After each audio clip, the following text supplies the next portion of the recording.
Այսօր Նիկոլ Փաշինյանը հայտարարեց, որ եկեղեցու ճակերտավոր ազատագրումը որպես գործ արդեն սկսում է։ Նախ ինչպես կմեկնաբանեք, ինչ է սա նշանակում։ Գիտեք, պետք է մարդ հասնի այնպիսի մի նողկալի վիճակի, որ գնա քահանայից հաղորդություն ստանա, երբ որ կա ամենայն հայոց կաթողիկոս։ Եթե այդ մարդը այդ աստիճան արդեն իջել է, չգիտեմ, իր մակարդակով, ապա դրան ոչինչ ասել չենք կարող։ Մենք հիմա պետք է պայքարենք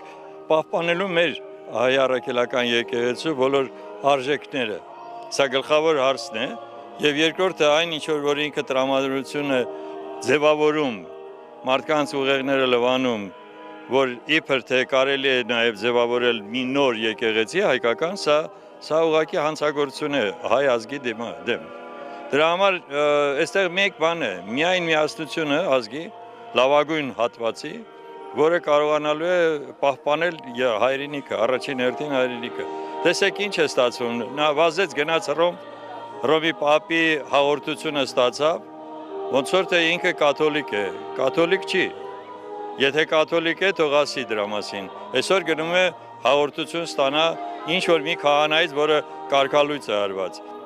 Ես դրա բարոյական որևէ նորմ չեմ տեսնում այդ մարդու մեջ, դրա համար շատ բարդ է իրեն ինչ որ ձևով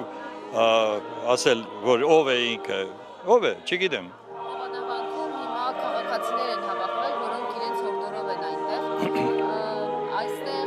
կան քաղաքացիներ, որոնք, ինչպես դուք եք նշում, եկել են մայրաթորը պաշտպանելու։ Այո։ Սա քաղաքացիական բախման չի տանելու։ Նրա երազանքն է։ Այդ անձի երազանքն է, որ լինեն քաղաքացիական բախումներ, եւ ես որքան հասկանում եմ, գիտի իր իրական վարկանիշը ինչպիսին է, շատ ցածր է, եւ դա կարող է բերել միայն մի բանի, որ ինքը փորձի ընտրություններ ընդհանրապես չանցկացնել եւ հատուկ ուրեմն ձևացնի, թե իբր այնպիսի իրավիճակ է, որ այդ պայմաններում հնարավոր չի անցկացնել ընտրություններ եւ երկարաձգի իր իշխանությունը։ Սա էլ է այդպիսի մի հատ վտանգ մեր առջեւ։